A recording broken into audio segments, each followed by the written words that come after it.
Let's go. Here we are. This is Nicole from Breaking Even Communications. And this is Julie from Julie Anderson. There's no thumbnail. I didn't do a good title. Like this is Nicole. It's fine. Fine. So Nicole, would you like to share with us what we're going to be doing today with everyone? Well, I had my channel really liked when you came on, and maybe it was the other way around too. So we wanted to work together again anyway. So but both Julie and I really like TikTok, and I don't know. I find myself scrolling a lot, and then sometimes I need to take a break. I think it's good to do that.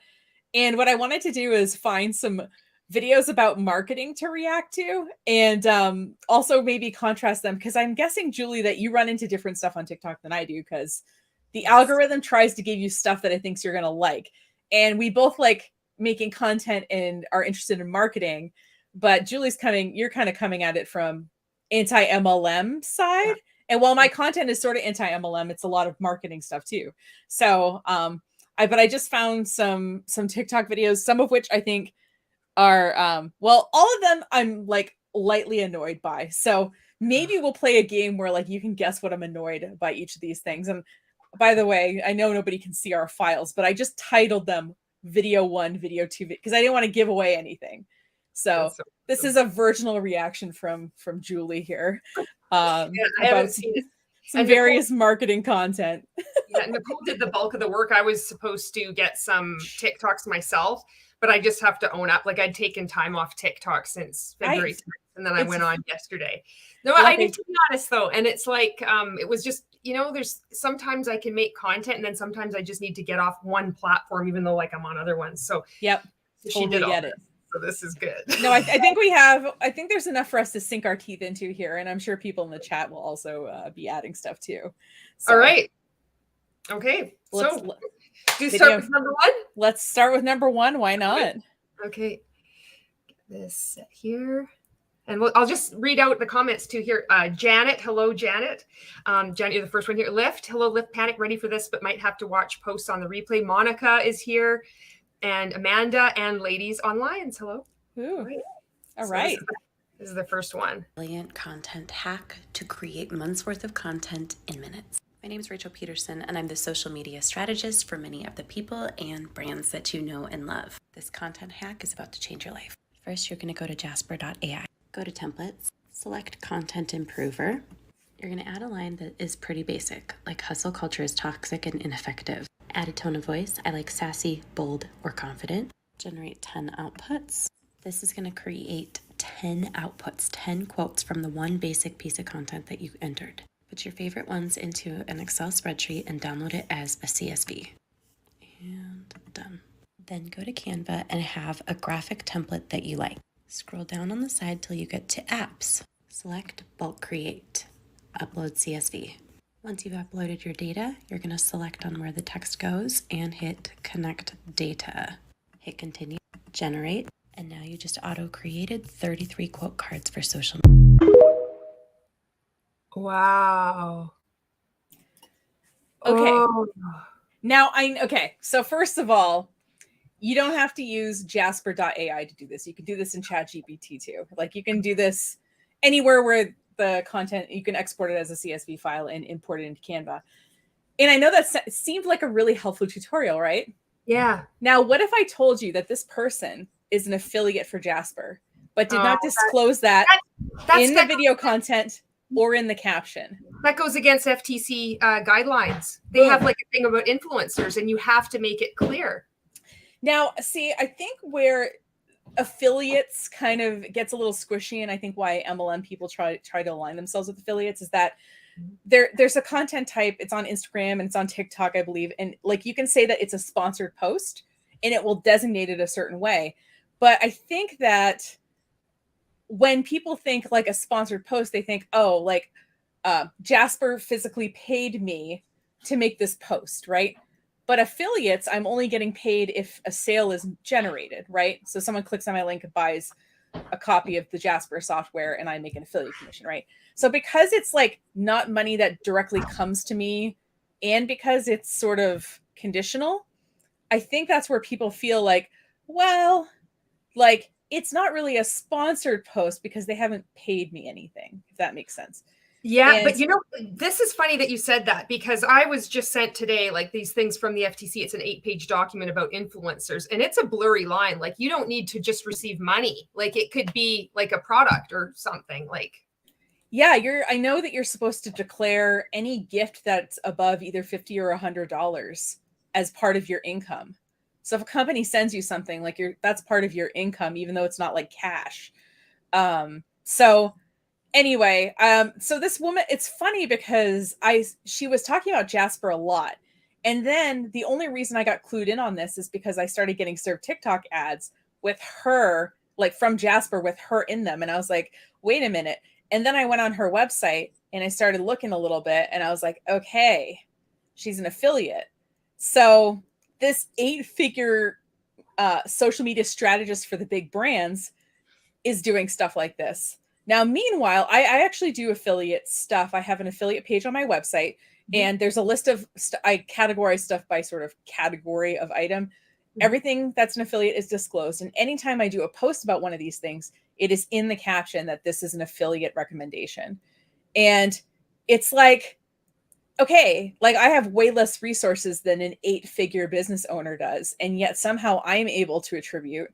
So I'm not really sure. Like I said, it made me just feel a weird way about her content going forward, because she does have a lot of tutorials, but now every time she recommends something, I'm like, okay, like, if you're not disclosing the business relationship behind this, is this a true recommendation? I bought some of her courses. I've done live videos on this creator. This is funny. And she also has Ray in one of her groups. That's why I'm like, whoa, all right. There was something that after that, I was like, this person's a douchebag. I'll be honest. So maybe I'll react to her. Because I was like, oh, this person's supposedly this 8-figure, 9-figure social media like person for the brands. And I'm like, okay, like, do you need money that badly that you have to like cloak that you're with Jasper API or AI? I mean, yeah, that's weird, because I know, like, one of the things that I got from her, it was like for free, but you know, you put your email address in. It was like through a link one time, and I found it like, I thought I just got sucked into the funnel, right? Yeah. I thought, well, this is really helpful. I think it was like 365 days of worth of ideas for content creation. I was still in multi-level marketing at the time. And I thought, oh, this is cool. And then, of course, there was an option to like purchase some training or course. And I purchased it, but for me, it was completely nothing at all, like for multi-level marketing. And it was it reminded me just of what I'd seen before, what I'd purchased. All these bundled up courses, like they'd done other trainings and then they just chopped them up, and then they included part of it as a bonus, like with this other. And I'm like, what the hell did I pay for? Like, why did I pay for this? I should have just stuck with the free content. I do remember her making one piece of content one time that was really helpful to me. This is when I was still in multi-level marketing. I was still doing a live video every day.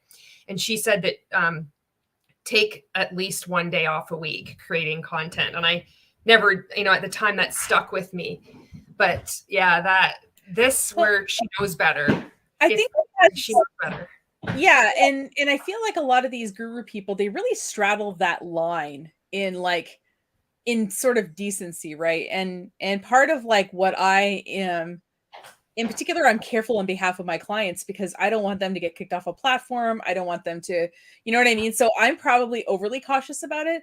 But the thing is, these people can, I don't know. I feel like I'm at the public pool and I've been told not to do cannonballs off the side. And so I'm in the pool swimming, not doing cannonballs, even though I want to. And then these people are doing cannonballs off the side, and all the other swimmers are like, wow, look at their cannonballs. And I'm just like, yeah, I can do cannonballs too. I'm just following the rules. So it just feels gross when like rules apply to some people, but not others. I get that these are big platforms, but still. But still, they should be setting an example. It's not that hard. Like you were saying, with your, so when I was in multi-level marketing, like, it's like, we don't know what the fuck we're doing. It's just like the Wild West, like post whatever. And then you're going to make a mistake if your content gets like flagged, or like I got kicked off LinkedIn. I'm like, I still don't, it's not my fault. I'm so happy that happened. But then I did have someone, like, it was like some coffee company gave me some, like, a product. And I also did this thing with like false eyelashes. And I never fucking knew. Like, I never knew that you had to do anything. Like, you're supposed to post or do a hashtag or disclaim it. And it's funny because I was just talking about this with my friends today, that like, it sucks where the onus is put on some person that's getting false eyelashes. Like, the company is absolved of anything. They can just blame the poor. Yep. Oh yeah, this person just said that. You're like, that's not okay. Yeah. Like they should be giving them these are the FTC guidelines. This is what you need to disclose. And I'm surprised that this particular creator is doing that. I thought that I also fuck. I guess when I came across this video, and the reason I saved it for us to react to today is that even if someone's posting a helpful tutorial, I'm not saying it's not helpful, but what I'm saying is they might not necessarily be disclosing the things that you think that they're disclosing. And if they're giving advice to you, and we try at our company, we tried Jasper.ai and it was really freaking hard to use. We tried it for a couple of weeks. I'm using ChatGPT for a few things. And I did a little AI course a couple of weeks ago, just to kind of help business owners like understand what is and isn't possible and all that. And yeah, I mean, there's definitely less expensive tools out there than this for sure. So anyway, I do have to say though, like when I was looking at that, like my inner Hun bot, I'm like, oh my God, that would be amazing. Like people in MLMs would be all over that. They could like type in some like freedom, financial freedom, and have that busted out. Oh, you can with these AI tools, you can say like, and I did it in my workshop. I was like, find 50 quotes about marketing, make them under 200 characters and add hashtags. And it literally just generated. It was crazy. That's so awesome. Yeah. Oh my God. Go okay. ahead go ahead and catch up on the comments here. Lauren, bonjour, hello. Hi there. Not sure if the chat is common, so yes. I chat here, but stream on both channels. Thank you. Lift says, boy, this makes me feel old. Haha. Monica says, I hate when MLM is the same as affiliate marketing. And and it's not the same, but they say that. And Monica is also saying, love you all in a non-culty way. That Janet. All right. Well, don't worry. We have some more affiliate content coming up. Nicole gets the best. She's so organized. Well, what's great is that, like, honestly, though, this whole thing, so not that anyone wants to get into it, but basically the way my channel is set up is a little bit different than Julie. So she basically had to set up the stream. And but it was good for my type A ass to like let someone else like do it and trust that it was gonna work. So that was, it was so bad. So Marco had made me a thumbnail on Canva because I'm like, and he was like, oh, we're going to do this live stream. And he's like, what's the image? I'm like, it was a fucking capybara. I didn't really like capybaras. I was like, oh, I'll just change this picture. And he's like, oh, I'll make one for you. So then you were sending me all these really like these tutorials showing me what buttons to push. So thank you. And I just want everybody to know that like the community outside of multi-level marketing, people are helpful and kind. They just do these things. We can help each other, right? So yeah, absolutely. Okay. All right. So, and I think you skipped video 1 because I wrote some notes. No, it's okay. Okay. But Okay. So however I loaded it's okay. No, you know what? It's okay. It's okay. It will fuck up. That's what I guarantee. I have notes that I'm. Okay. Okay. The next one is, I don't know if this No, go ahead. Just whichever one comes up. We're fine. All right. Okay. Okay. Okay, I'm going to remove this one. Okay.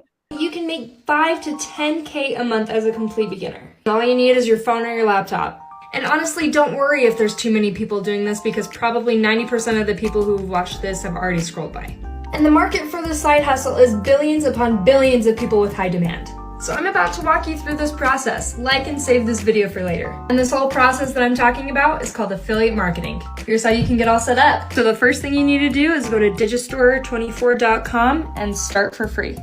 Once you sign in, go to Marketplace. Once you're in there, go to the side and pick a niche that you are interested in. For this example, I'm going to do fitness and health. Scroll through and find a product that you like with high popularity and a high commission rate. Once you find that product, click Promote Now. Once you do that, you'll get a custom link to promote that product. So if somebody buys that product through you promoting it, you will get a commission, which in this case it would be $45 for every sale you make. My personal favorite type of affiliate marketing is high ticket affiliate marketing, where you promote expensive products and you make a higher commission every time you make a sale. I am an affiliate for a product that gives me up to $5,000 for every sale. That is how you fast track your way to wealth. If you guys are interested in affiliate marketing, make sure to comment below any kind of questions you have. I'd love to answer them for you. Also, my 7-figure mentor and I really love to help people get started with this. If you want that free training on affiliate marketing, comment below and I will personally reach out to you to help you get started. Oh no. I just want to say this right off the bat. People like the first person on that TikTok, they're like making a lot of money. And then there's other people that I don't know if this individual is or not, but this is not meant to like shame anyone, especially when you're caught up in one of these things and you really believe in it. This is like just being like putting scrutiny and like critical thinking into this. So then we can protect ourselves knowing what to look for. I just wanted to say that because I know what it's like when you believe in something, you know? Well, and there's three tells with that, right? Okay. Number one, 7-figure. Anytime someone talking about 7 or 8-figure or 9-figure business, they're trying to pull one over on you.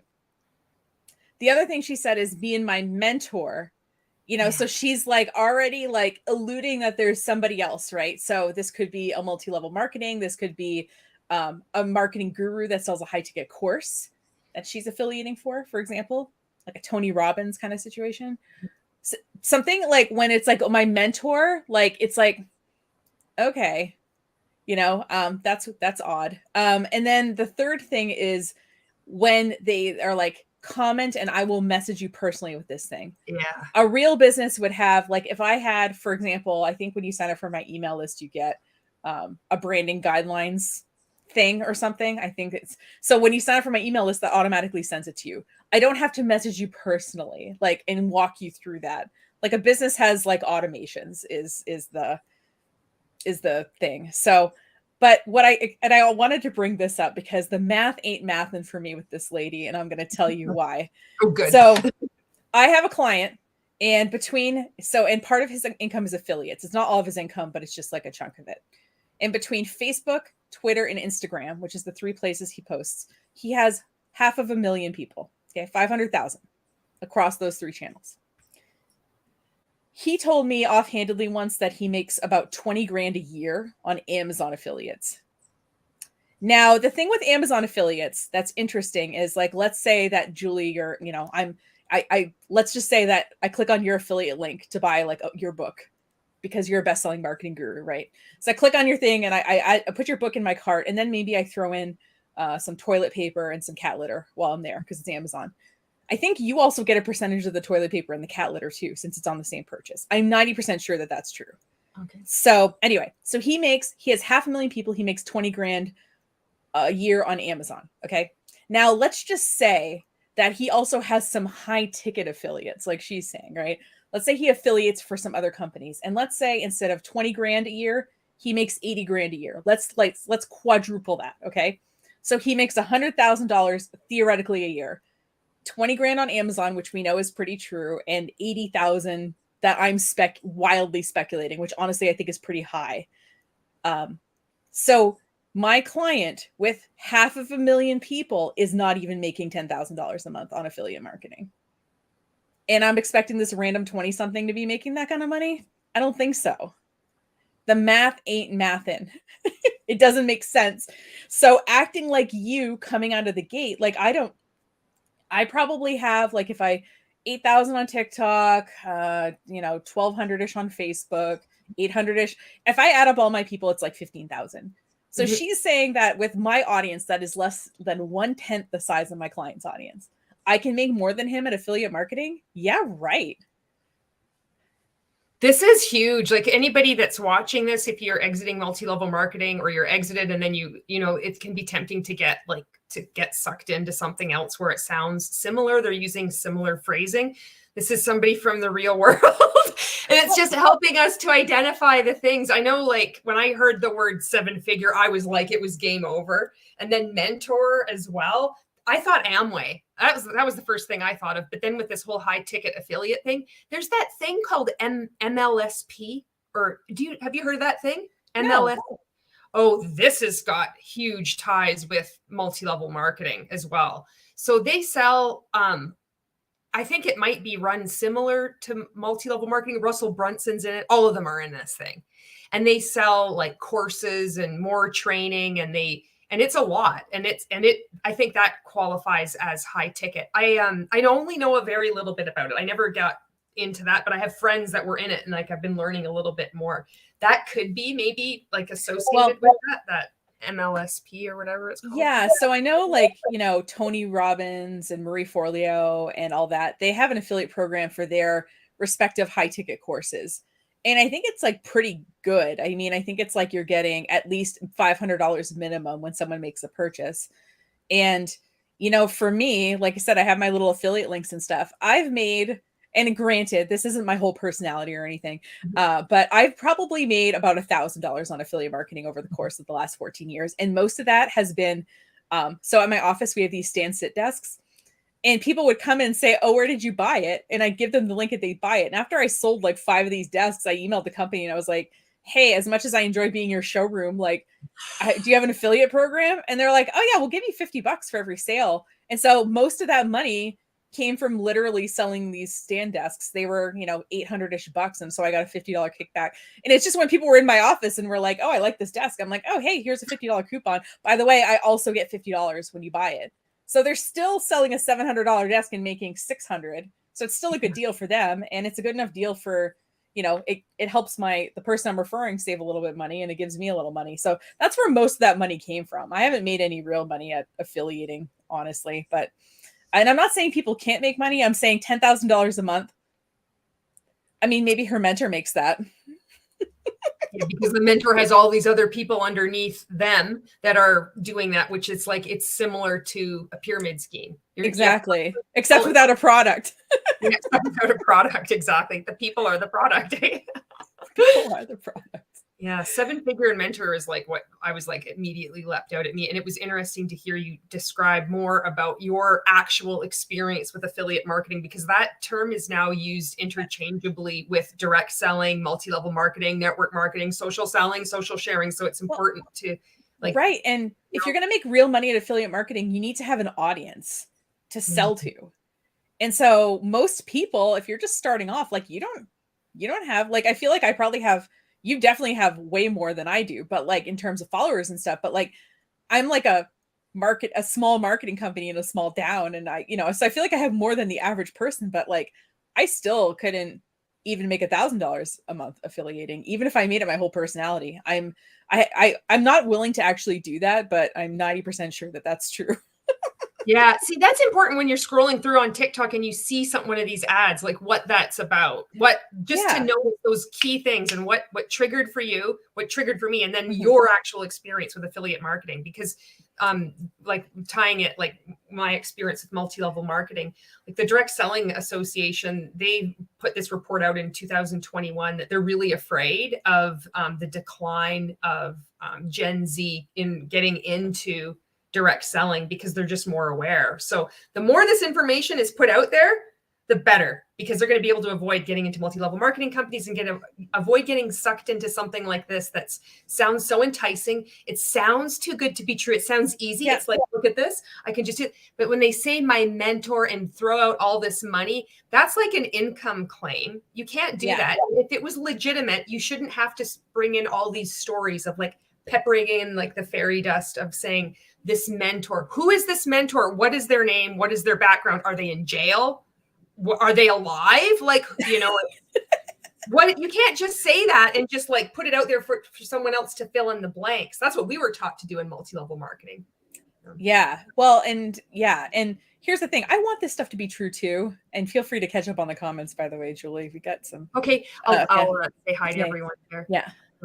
Thank you everyone for being on here. This is Nicole from Breaking Even Communications. She's streaming on her channel as well right now. If you wanted to go subscribe to her, she makes really good content. Janet says, if you have to buy a starter kit or pay to play, then it's not affiliate marketing. Heather C is here, Avery Joe, and let's see, Jessica, I can only say like 3 minutes, but I wanted to say, hey, Jessica, thank you for the interview before. I forgot to shout you out on the previous video, and I wanted to say thank you for the interview. And Lauren says, we'll put your comment up here, Lauren. Yeah. That doesn't seem realistic. Imagine the size that your audience has to be. Right? That's what I'm saying. Like, and once, yeah. I know. I want this stuff to be true too. I really do. But Caroline says, and no one ever explains what you have to do to work the business when they're recruiting. Yeah. Yep. Exactly. Well, and here's the thing. So like, I've been doing this for 15 years, very full on. Okay. I've been doing full-time like marketing for businesses and myself for 15 years. So if I would have figured out a way to make 10 grand a month effortlessly, first of all, I wouldn't be telling you guys about it. But second of all, like, so there's one of two scenarios that are possible, right? Either I'm a giant dummy, right? And that everything I've tried hasn't worked because I'm not working hard enough or I'm not smart enough or whatever, right? Now, granted, like everyone signed my yearbook as like, to the smartest girl I know. Like I've got a couple brain cells to rub together here. So either I'm stupid or these things don't work is kind of the conclusion I've come to. There's a third option. It's you have a broke mindset. Guilty. That's it. Guilty. Yeah. Okay. Would you like me to move on to the next one? Absolutely. Oh yeah. There's a plethora here. We have 8 total. We've been through 2. So just preparing the audience. Go for it. My first $1 million online by age 26 with a digital marketing agency.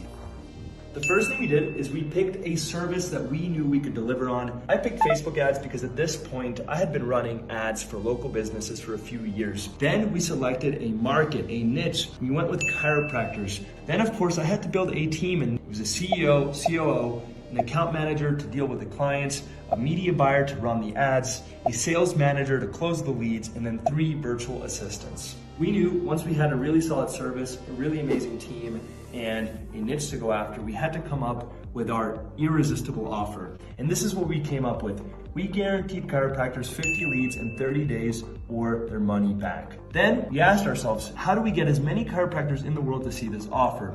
And what we did is we ran Facebook ads. We also did cold email. And last but not least, one of our secrets was our referral program, where we would pay out $500 per month per referral. On top of that, we started building out systems. We set up automations using Zapier.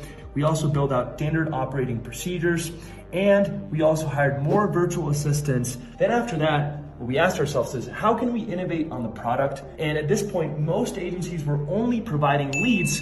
So what we started doing is offering software as a service and also coaching to our clients. Last but not least, a few extras. We partnered up with some chiropractors. We call them power partners. We brought on strategic partners that were actual chiropractors out there making things happening in the space. We also went to a few events. At our highest peak, we closed 27 clients over one weekend at an event. And last but not least, guys, we worked really hard. Building a business to $1 million take home is really difficult.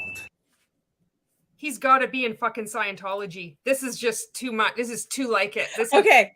Let me go through. So he made $1 million by the time he was 26. Okay. Let's go through what he did. Okay. He had 3 years experience doing the thing he was going to sell.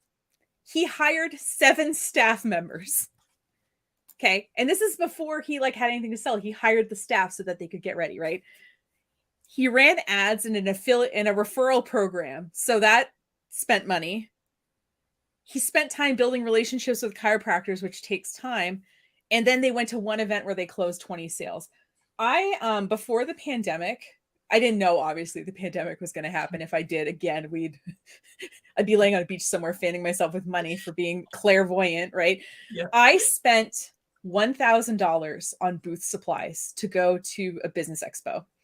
And I should have sent you a picture of the booth. It looks like I spent nothing. But I had 2 tabletop displays. I had the tablecloth with my business name on it, and a few other things, right, to put on the table. And I spent $1,000 on that. I designed all the stuff. I designed it myself and everything, so I was able to save on those costs. So So going to that event, between my booth and between hotel, airfare, and all that, was like a few $1,000s. just for me to go to this little event. So these people went to a chiropractic event. So they probably sent multiple staff members to this event. So he's like, yeah, if you had 7 people and you had the runway to run your business without making money for 6 months. And I'm just saying, like, he probably spent $1 million to get $1 million. You know what I mean? Like, if you actually like look at what he has, like, oh, we hired a COO and a CMO, and we hired 3 virtual assistants. And then it's like, okay, cool. So like you're starting off with 7 people. Like, yeah, those 7 people could do a lot of work. I mean, my agency, we're only 4, and you know, and we're we're pretty busy.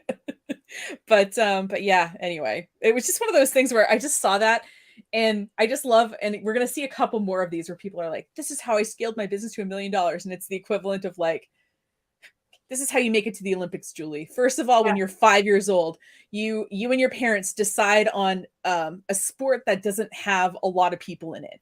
So like, you're not going to swim, right? Because there's like 2 million kids that swim in the US. You're going to pick like luge or like something like that, where there's only 2 training facilities in the whole country, right? Then you're going to join the team and practice. Then you're going to hire a coach. Then your family is going to move near the facility so that you can practice. It's like, yeah, if you did all that, I'm sure you'd make $1 million. But like, if you had 7 people working full time on something for over a year, yeah, they could probably bring in $1 million. Yeah. You know what I saw? I saw like, okay, there's like a number of things I saw on that. And this is, I haven't seen any of these. Like, this is the I know. This is sorry for the cold reaction. But no, I prefer it. I think it's fun. It is fun. Yeah. So the first thing I thought of is there was this episode, and I think it was with Mike Rinder and Leah Remini, and they were interviewing a dude out of Scientology, and where they would go, and I thought, holy fuck, of course it's got to be chiropractors they're going after. Like, oh, out of all the professions, they're like gunning for chiropractors. Anyway, they interviewed this guy, and he said, if you say you take a chiropractor or a dentist office and they don't learn like marketing and some business skills, so they, like, some people, they just don't have a clue, and they would, like, this person's role, like trained in like Scientology business principles or whatever, would go to different businesses and say, here are some things that, you know, you could do to implement in your business. And he's used an example, something as easy as just putting an open sign to like click it on to let people know they're open. And like to really like dumb it down to make it like these obvious things that will generate leads. And then they say, well, look at all this. You got these 50 leads. You got this new customer. Now we have this $25,000 coaching package for you. So everybody, like all the clients think, wow, like this was successful. What more could I possibly, like, what more like money I could generate for my business if I purchase this additional coaching? And the coaching is shit. It isn't anything. He said, it's like, I had a coach when I was doing triathlon, and she was like, if you take it somebody who's just like, so being fit, as I mean, like swimming, biking, running, like just having some level of fitness in one of those 3 sports, and they've done nothing, they could throw horseshoes for 6 hours and their fitness is going to improve. And it's the same thing with this, like this business stuff is like giving people this basic information. It's going to help if they've had nothing. But that doesn't mean then that this additional coaching is going to be helpful as well. And so that's why I'm like, this sounds that, and the way, and also because Grant Cardone uses those fucking yellow and white, the way that text is, and then the whiteboard, oh, that's multi-level marketing-esque. The whole whiteboard where they're pointing to it, like they all go to the same school. I'm like drooling. I'm like getting so excited. I saw the whiteboard. I'm like, not the whiteboard. Yeah. And they speak where it's like the squares. It's supposed to make it more credible and more legitimate by having it on a whiteboard and pointing things out. And it's like guaranteed 50 leads. Well, I could guarantee you 50 leads too. I could just go to the phone book and be like, there's 50 leads. It doesn't mean they're qualified. It doesn't mean they're interested. It could be like I had qualified leads on Facebook when I was messaging 200 people a day. Hey, would you be open to taking a look at my business opportunity? If not, no big deal. Like that, it's empty and it's vague.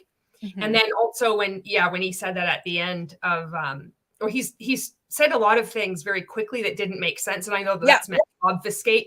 $500 referral, and this person referred and this, and it's like, what the fuck did you just say? Like, can you just go back up to the other square? Like, what's going on?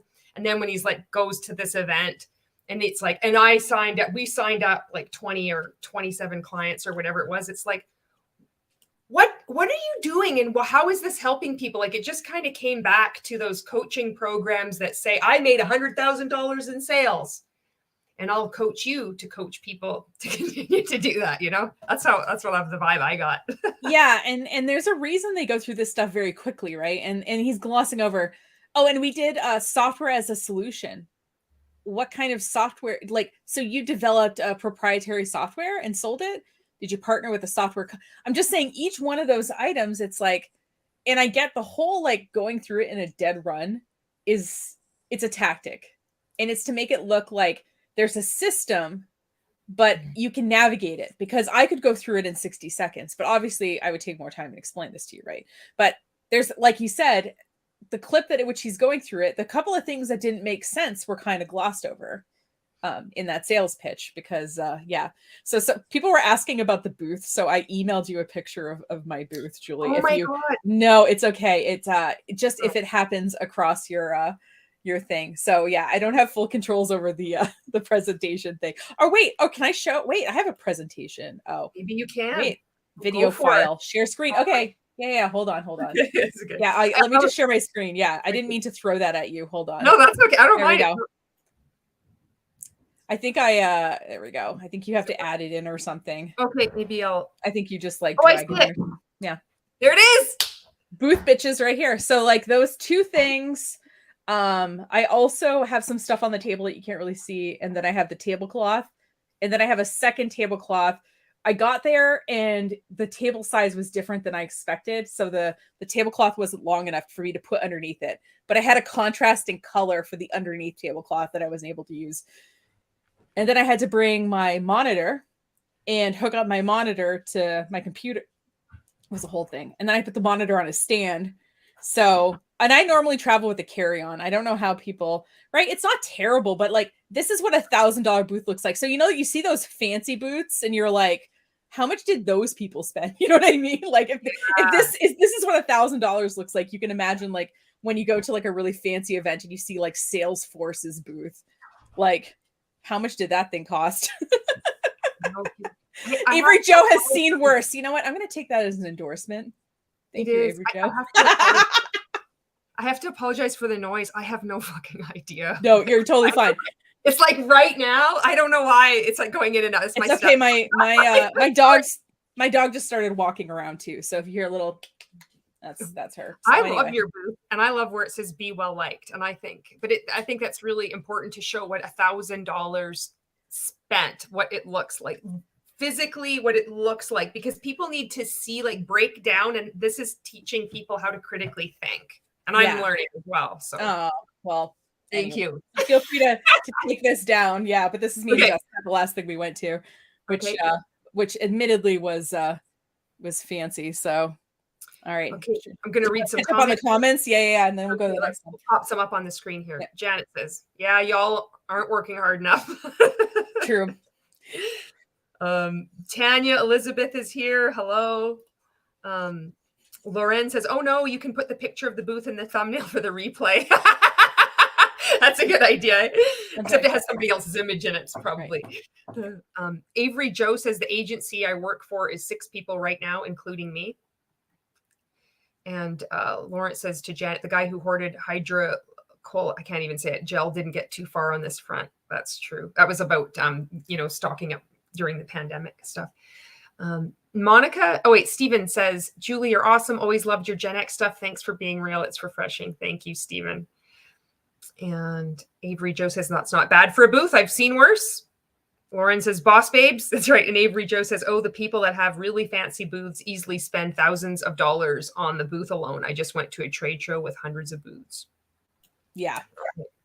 I 100% believe that, because because when I worked on all that stuff and when it showed that it was $1,000, I feel like I just spent $1,000 on nothing, but I have to put something on the table. Yeah. So anyway. Yeah, man. All right. Ready to go to the next one? Oh, yeah. Lots more get rich quick. All right. Since everybody say I'm gatekeeping, I'm going to share another marketing secret that I really don't want to say, but I'm going to just say it anyway.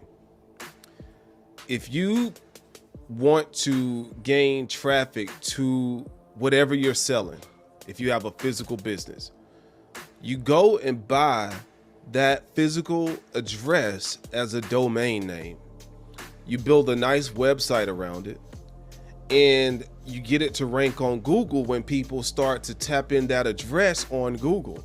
Now your platform is coming up. And you can do this with your own establishment, or you can even do it with other popular businesses that already have physical locations that a lot of people go to. What? It's a little trick. I only advise you though, if you're gonna get the domain name, go to overstockdomain.com. Oh, fuck. Because I own that. No way. Fucking 10 out of 10 for fucking like snake. And like gold selling at the end. So first of all, I love that he was like recording a podcast and had the thing, and he like didn't make any eye contact. He's like, I'm so cool that I have a multi-camera setup. But then the other like part of it was like, it's like, okay, so first of all, you're assuming the person watching this is gonna, so what? I'm gonna buy, okay, so one of my businesses address is 71 Market Street. Okay, so what? I'm gonna buy 71marketstreet.com, and then I'm gonna build a website. So I bought a domain name, I'm building a website, and then I'm doing SEO on it, right? Like and if you do search engine optimization stuff, you know that means putting new content on that website multiple times a week. That means like working on that website pretty actively. And then what am I going to do? Go to my landlord and say, hey, 71marketstreet.com. That could be yours. And then you know what he's going to say? No, thanks. Exactly. And then I've done all this work for nothing. Yeah, I think it's unethical. I think, why on earth, why would you think that that's a nice thing to do to someone, like to go covertly, deceptively take their address or their name of their business and then make a fucking website and then be like, what you're going to like, that's so gross. I don't want to gatekeep. I don't want to keep a secret, but like the secret is you have to do a whole ass job for like multiple months. Yeah, I'm like, the secret is I'm going to go to fucking Overstock and I'm going to look at that and report that to the FTC if that's the kind of behavior that they're endorsing. Because now, since I've been out and like, I just report everything now. It took me a while. I was like making content, and then I'm like in the stage of activism where I'm like reporting all the time. Truthandadvertising.org. Also, I've started Competition Bureau Canada. Nice. I'm so surprised that that's so the first thing of what I noticed when he was talking is it's like, it's a secret. That's a red flag. Anything that's like secret or proven system. And I really don't want to. Yes, you do. It's just the use of the language to make it look like this reluctance to share this amazing secret. And it's just to sell. I'm like, what is he selling? Who's he shilling for? He's selling you doing a lot of work with absolutely no guarantee you're going to get money from it. And I'm seeing some good comments about like, there's plenty of places you can get domains that are cheap. And it's true.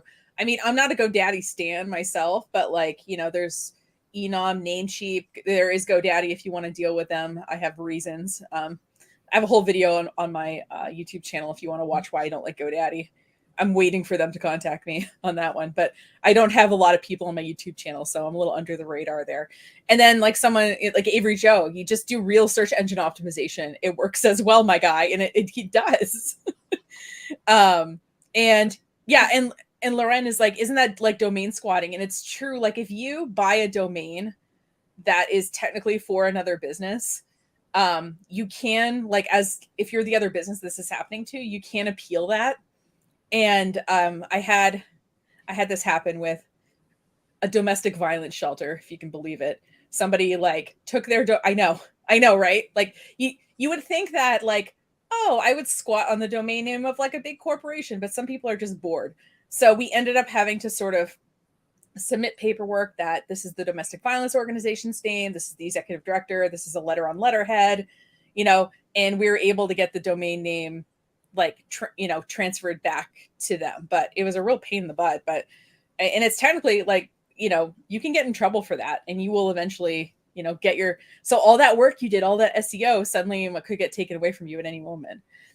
Yeah. And I'm thinking of the average person. So somebody that's like already like they're sitting there. They're telling you they've got other people that are doing this. He's collecting money like from this overstock. Like, so your average person that's just going to start out, they think that this is a great idea. They are going to burn so many bridges and ruin their reputation and maybe get sued or something, you know, or just so bad. Like, I don't understand how you could think that that's okay to do, you know? Right. And I've had a series of client stuff happen lately. I was complaining to one of my friends about it, and she's like, you should make a YouTube video about that. So I'm working on how to tell when a services provider is a scam, and I can't use any names, obviously. But you know, one of the things to know about domain names is that, like, when you buy a domain name, unless you privately register it, it's visible that you own it, and it's visible when it expires. So what people will do is, and if you're, I don't know if you guys have, you probably don't have it in Canada, but we have the Domain Registry of America, and it comes in this envelope and it has a flag on it. You know, I'm surprised there's not an eagle flying on the thing too, but you get this thing from the Domain Registry of America. It says, oh, your domain is due, you know, $60 or $40. The domain name costs the reseller something like between like $5 and $10. So what they're doing is they're seeing when your domain name expires, and they're sending you that in the mail, hoping that you'll pay them. No way.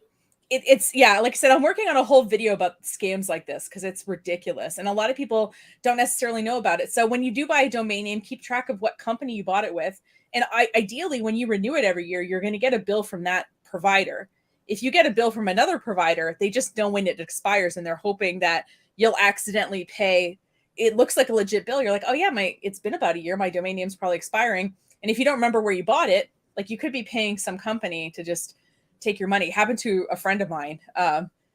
She's like, oh, I just paid my domain name. I'm like, what do you know, it only expires a month from now. She's like, yeah, but, and I said, what company did you pay? And she told me, and I was like, didn't you buy your domain name here? And she was like, so she had to cancel the credit card and everything because it tried to charge her like $70 to renew her domain, when it should have been like, I think Enom charges me like 12 or 14 or something. I know GoDaddy sells them cheap, but it's because they upsell you on other services, so they can take a loss on the domain because they're selling you other stuff in the end. So if I gave you a $6 discount that I could make $200 off of you, yeah, I'm gonna do that. You know what I mean? Yeah. This is so helpful, like, knowing, because it's like it's scams prey on you when you are vulnerable. Well, and what can be like, you don't know, you just assume, oh, it's time to renew in a month. You don't think that somebody would have the audacity to like con their way in and send you this fake letter. You just like, you know, you just try to do the right thing. And what I tell people, and I can probably tell this audience too, because it's small enough, like, if you get an email and it's weird, email me. I'll look at it for you, and I'll tell you if it's legit or not. And if you're watching this and you're like, Nicole, I emailed you last week and haven't gotten back. If it has to do with money, I will get right back to you. If it's like, is this a scam? I will get right back to you and be like, no, don't do it. But if it's just like an email where you're like, hey, can you quote me on this? And I haven't got back yet. Sorry. But if it is a money thing, I will get right back. So please do that. And if you have a web person in your life, we don't mind looking at your stuff and telling you if it's legit or not. So reach out to your favorite web person if it's not me, and just have them look at it. We're happy to do that. We don't want you to fall for these scams either. So that's really cool. I didn't even know. I wasn't even like aware of this kind of thing. God. Well, and it's really cool to know that there's like people like you out there that are like, raising awareness against the scams on this level. Yeah. Well, like I said, I started complaining about this, and she's like, oh, you got to make a whole video about this. There's a lot of stuff here. So I'm preparing the notes to that. So that's incoming. So if you want to subscribe to my channel, you'll get notification when that happens, probably in the next couple of weeks. You can read it, right? You can go have a blast reading the comments out. Yeah. Oh no, I'm just looking. Let's see here. Yeah, that's so gross. Absolutely. I used to work in county government, and remember when some third party used to contact us to snag payment to renew our domain. Yeah, it happens a lot more than you would think. Why would you need a third party to pay for your service? Wait, I don't quite know if I understand that question, Monica. Unless Julie understands that question. This is what I think. I think, and correct me if I'm wrong, Monica, is that like, why, you know, like, I think it's like the third party comes in but you don't know that it's the third party. Mm-hmm. Yeah. They think it's the first party. Exactly. Yeah. And realize there's somebody else swooping in. They think it's like, oh, I'm just paying the bill. And then you're like, holy fuck, who did I pay? Where did it go? Like, that's what I think. Yeah, exactly. Because you'll pay it and then, or you'll also be like, I seem to remember that it's like cheaper. Like, I seem to remember that I didn't pay this much last time. And I'm not saying that the price won't go up a little bit, but it's not going to go up by $50 in the year. You know what I mean? The Domain Registry of America. Look out. And there's other ones too, but that's the one that'll actually mail you. And I do have clients who will literally every year, and they're my older clients, they'll send me a text picture and they'll be like, is this legit? And I'll be like, no, don't pay it. I'll tell you, like they're sending you, think they have the presence of mind and like you've educated them enough or that they know that they can do that, because that's huge. I know. And I keep telling, I'm like, listen, like, don't worry about, I get a lot of email. Don't worry about bothering me. I will definitely tell you. Yeah. If it's weird or not, but it's raising awareness, you know? Yeah. Well, that's what we're both trying to do in our different ways, you know? So yeah. Speaking of that, do you want to look at some more scams? Hello, welcome. And Sweet Doc says also, I'm also in the scam baiting community. Happy to help if needed too. Awesome. Boom. That's awesome. There we go. Some resources right in the comment section. Awesome. All right. On to the next one here. On to the next.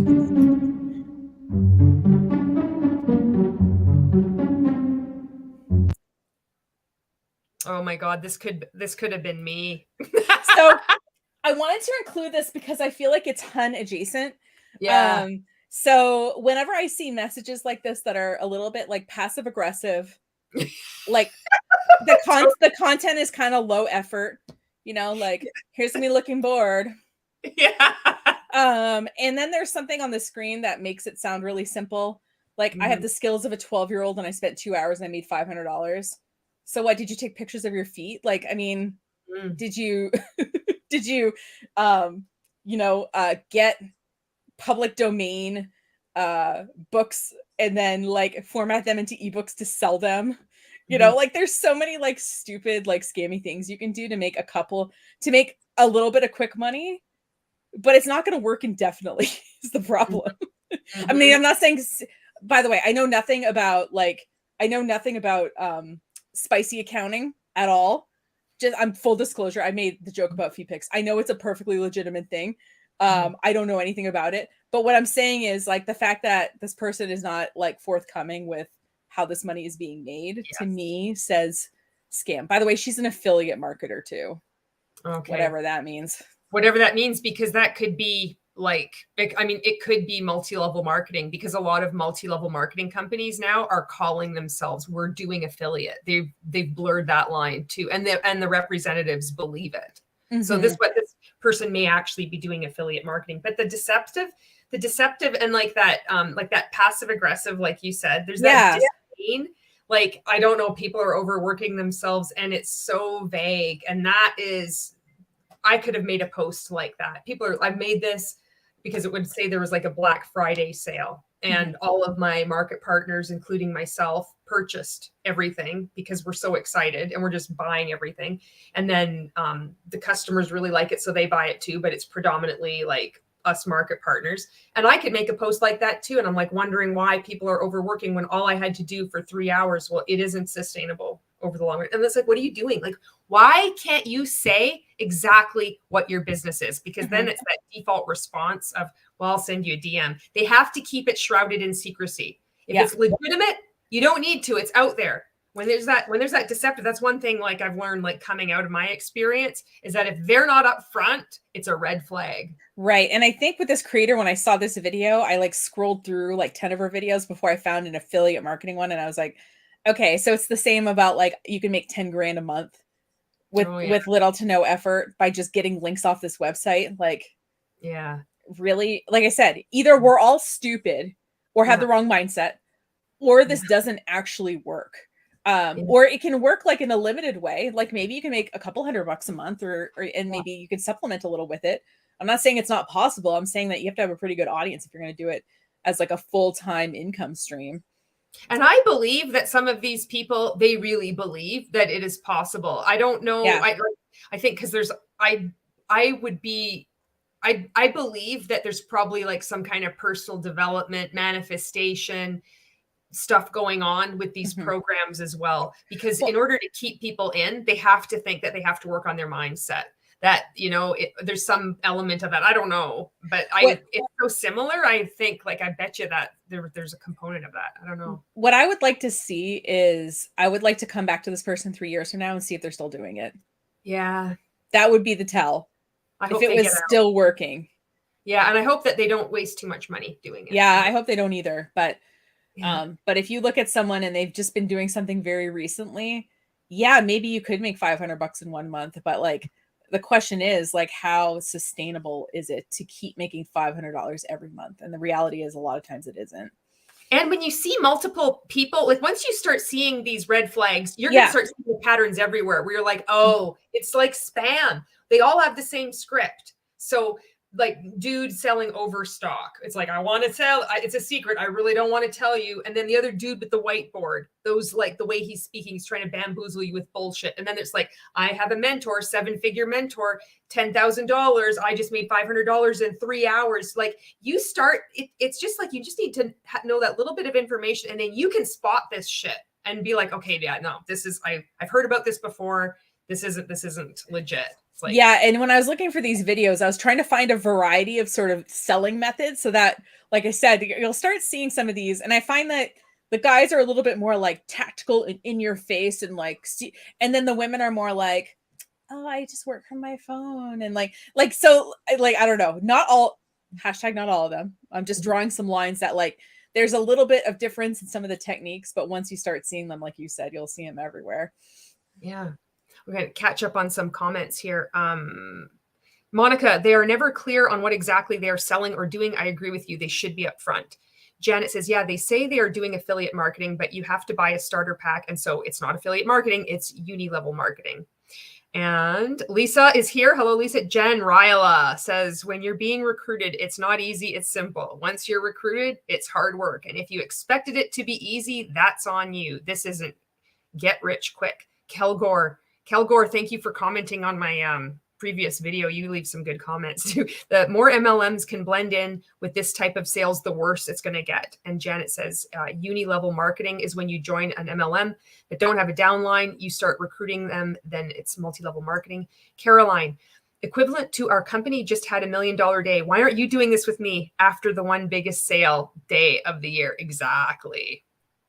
Yeah. Because like I said, I'm sure there's a lot of things you could do one time and make $500, like, you know, but the question is, do you want to do it day in and day out? And do you want to put forth a lot of effort setting up that one $500 thing, you know? Yeah. So they don't talk about it. They just say this one little piece of it, and it's meant to manipulate you. It's meant to deceive you. And if it is good, you don't need to make this overblown things of like the disdain. I don't know why people are being overworked. I'm just sitting here doing absolutely nothing, making a TikTok, not being purposely deceptive, not telling you what it is in order to create curiosity for you to comment on my TikTok. It's like, once you see this shit, you can't unsee it. All right, you ready for the next one? Yeah, let's bleed our eyes some more. Right. I needed to make an extra $4,500 a month this month. I would reach out to my local restaurants with no social media presence or no updated social media profiles. I would pitch my services as a social media manager for free. I would go in for 4 hours and capture the chef, do highlight reels of the staff, pictures of all the dishes, boomerangs of the cooks, the ambiance of the place, and then I would implement 2 new strategies. So now if customers want to bump up in the reservation line, all they have to do is follow us on social media and leave a positive review.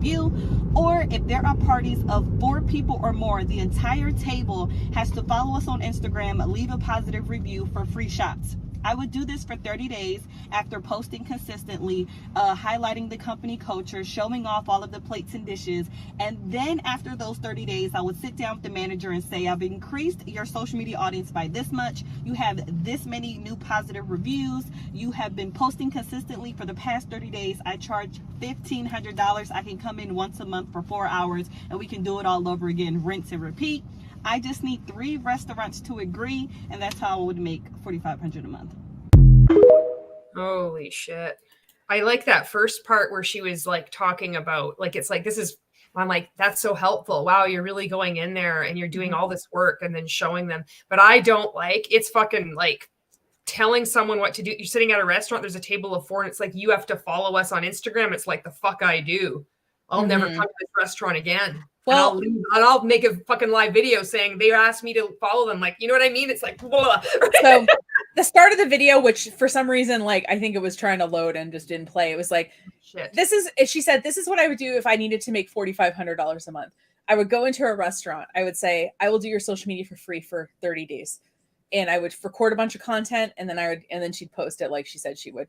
And then she'd go back and say, okay, I got you this much more business, this much more reviews. I want $1,500 a month. Listen, I live in a small place. I'm from a small place. I have not, and I've been doing this for 15 years. I've never gotten a restaurant to pay me over $1,000 a month in marketing. Ever. Again, maybe I'm terrible at my job. Maybe it's that. I don't know. But at the same time, I'm like, I know restaurants, like the profit margins are pretty narrow, depending on the kind of restaurant too. And a couple of other things, like you can't tell people to leave a positive review. Yeah. You can say leave a review. Yeah. And I knew there was a local restaurant to me that there was a little diner. And whenever you'd get your check, they'd say, leave us a review for a chance. And then we'll draw out of all the reviews for a $25 gift certificate every week. And they grew their email list that way to like over 12,000 people. Like even in this town that had less than 500 people in it had like a giant email list because, but they didn't say positive reviews, just said, leave us a review. And then the other thing too, you got to be careful about, I know in the state of Maine, I don't know what it is in New York State, but in the state of Maine, you're not allowed to give out alcohol. So she said, give us a review and you'll get shots. Like, oh, nope. That's what I thought she said, like free shops. I know. Well, that's what the text said. But yeah, she said shots, like alcohol. Okay. And I think, and I think, Avery Joe has a good point here. Businesses are often reluctant to pay for marketing if it's not in-house. Yeah, they're afraid of not seeing the immediate return. And what they feel like is, okay, I'm already paying a manager. I'm already paying an admin. I'm already paying, these people to be here. Why can't they do the marketing? And, in their spare time or whatever, right? So I get it. And like I said, I had a client who owned a steakhouse and like, their margins are 9%. So like, that's not, that's a $50 steak, but like their profit is 9%, I think, or something. You know what I mean? It's not as much as you think it would be. But so she's like, and the other thing she said is at the beginning of the video, she said, this is how I'd make $4,500 this month. But then she pitched doing a free month of work and then sitting down and saying, okay, now you're going to pay $1,500 a month for this. A lot of them are going to say, hey, thanks for doing it. But that's too rich for my blood, I think is what would happen in most places. Now, if you were a restaurant in Las Vegas or something, sure, maybe you have that kind of money. But the little pizza place down the street from me in my town of 12,000 people. Yeah. I bet that 12 grand is their yearly marketing budget for everything, including print ads, including sponsoring the Little League team, including running, social media ads, like including content, like, so I don't know. Yeah. I thought that was. I live in a town. It's like 5,300 people. And like, people would be like, I don't give a fuck if my social media grows or not. Like it has no bearing. It's like, it's great, but numbers and followers doesn't really mean anything. It's nice. It's like, it can be at most like a vanity metric. It does not necessarily translate into sales. And I don't like the, I'm like really sensitive now coming out of being, within the multi-level marketing industry, of that pressure of like that being forced upon without asking permission.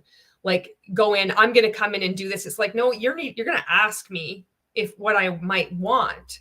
You're going to come in and you're going to do all these things. Maybe this would backfire. Maybe this is the wrong content. It's great, like just brainstorming or firing these ideas out. It sounds fantastic, but a one size fits all approach isn't good. And it depends on, your client. Doesn't matter what kind of business you are, but even like for a restaurant, like if, it's just, I really didn't like that, where she mentioned about like telling people we'll do this and you get free shots. Like that's just a big assumption. Like I don't drink. I stopped drinking like 20 some years ago. It's just like, well, what, maybe like you don't know the people that run the restaurant. Like there's a lot of assumptions, and it's rooted like in like how it's going to benefit me. I'm going to mask it by saying I'm going to do all this stuff for you, but then it's going to be like, and that's how I would do it. And it's like, holy shit. Well, and the reality is a lot of our clients have opinions about what we post. So for a lot of them, like currently for most of them right now, we have a Slack channel. And what we do is when we draft content, we post it in there, because a lot of them, you know, they'll look and they'll say, you know what, actually we're going to change this, or, oh, you know, those dates we had available for the rental, they're not available anymore. You know, even though when I told you last week they were, let's change that on the graphic. And so keeping that conversation two-way allows the business owner to like feel like we can have the ideas and we can kind of take away that work for them, but they can still, you know, direct the business like they want to. Because a lot of them do have opinions about what they post, and they want it to look good and they want it to be promoting the things that are important to them. So like, yeah, like going in and acting like you know everything is really not something most businesses appreciate from a marketing person. To me, it's got to be more collaborative, like you said. Like a lot of assumptions are being made. Yeah, and it's like I get, like I feel like I get it's really cool to like offer all this stuff and show your work without, you know, really expecting anything, but you do. They're going to show so much value and how they've actually increased it, that they're going to make success inevitable. That's what I was coached. Like, make success inevitable, make a yes impossible, like, or like a no impossible for them. So I mean, I get that, but just it's so hustle, like the way they talk so fast. Like, I know what was she selling? No, she was selling social media marketing. She's selling like, okay, like if I needed to make money really quickly, this is what I would do. And here's the thing too, that we have to understand, especially about restaurants, because I've worked with multiple restaurants, is that like, if they're rolling out a promotion, like they have to train their staff. I mean, you can't be there physically at every table being like, all right, guys, reviews and then shots for all of you, whether you want them or not. Because so like how this is rolled out is like the staff has to like understand how it works. And I had a client when Foursquare was a thing, like you could check in and you got like half off an appetizer or something when you checked in on Foursquare. The problem was that people were checking in and showing the servers, and the servers like they were like, what's Foursquare? They hadn't been trained about like how to deal with it. Okay, how do I put it into the POS so it takes half off? You know, like they hadn't. So like it didn't work because it wasn't communicated to the people who were on the ground. So if you are going to do stuff like that for a business and that business has staff, you have to like understand that like you can't like wake up one morning and be like, all right, we're going to do this because it affects multiple people and how they do their job. So yeah, anyway, so it sounds like restaurants are super fun and I love it. We're doing some work right now for this like nice catering company, and it's like, oh my God, like their food, all the food pictures, it was like so good. At the same time, it's like, you know, you have to understand that what that client needs and be able to give it to them, and not just assume you know everything because you're the marketer or you're the influencer. Yeah. Yeah. I'm going to go back and just read some comments here. Okay. Janet says, I'm halfway through your last video, Julie, the one about the conference. I love Julie Bot. She's so sweet. You need to give yourself some grace, but I'm not trying to tell you how to feel. Sweet goth. So bombard the crap out of businesses. Avery Joe, businesses are often reluctant to pay for marketing if it's not in-house. Oh yeah, we already, sorry, they're afraid of not seeing the immediate return. Jen Ryla says, wonder if that woman tried this BS with Ford's garage. Caroline says, girl wouldn't do that in my town. She'd be run off. Yeah. Jen says, I thought the free shots offer was a big red flag. Sweet Goth says, it's the entitlement for me. Nobody has to give you anything for being an influencer type. Yes.